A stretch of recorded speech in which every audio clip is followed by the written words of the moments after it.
Good morning. A question that I'm often asked is, okay, this is fine and good about personality, and you're telling us that we know who we are and what our tendencies are, but what happens then at work when our tendencies are so different than somebody else's? So, for example, let's imagine that your openness to experiences is really high, so you're an idea machine, you like to make changes, you're energized by changes, you're bored if you don't change, and your colleague is down to earth, practical, let's get stuff done, let's change when we need to change, otherwise let's not. So what do you do then? Well, I think the first piece of that puzzle is to identify that that's indeed a main issue.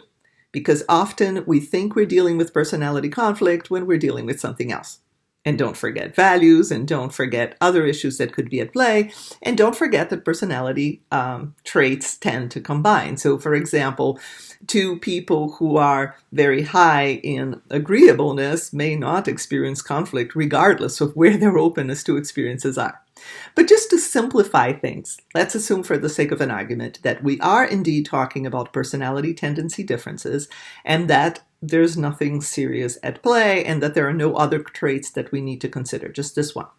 All right, so the first thing to consider here is to honor the idea that there is beauty in every nature. And if there is really beauty in every nature, then we should understand what that beauty is. How many times have you had conversations with your colleagues, with your coworkers, with your family members about personality differences and really stopped to ask the following question?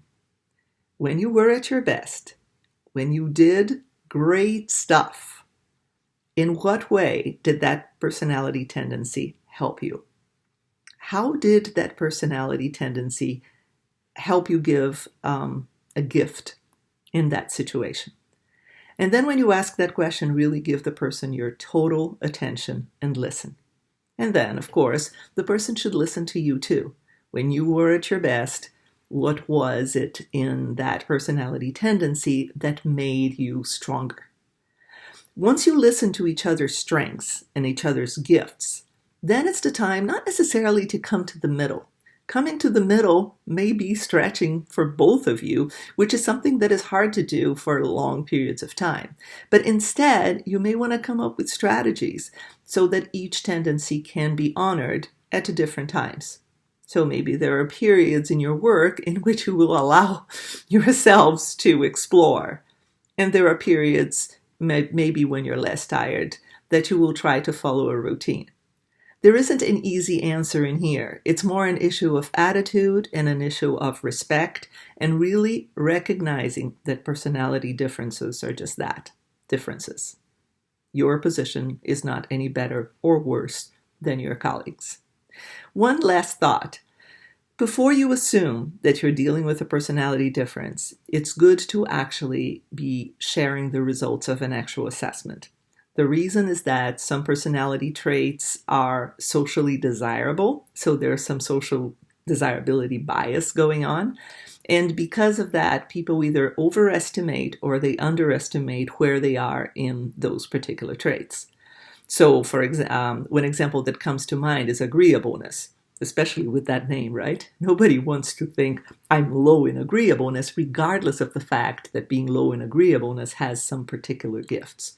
Likewise, imagination is usually seen as a good thing, so nobody wants to admit that they're not that imaginative, even though too much imagination can be as much of a hindrance as too little in some situations. In some situations, being practical and down to earth is exactly what you need.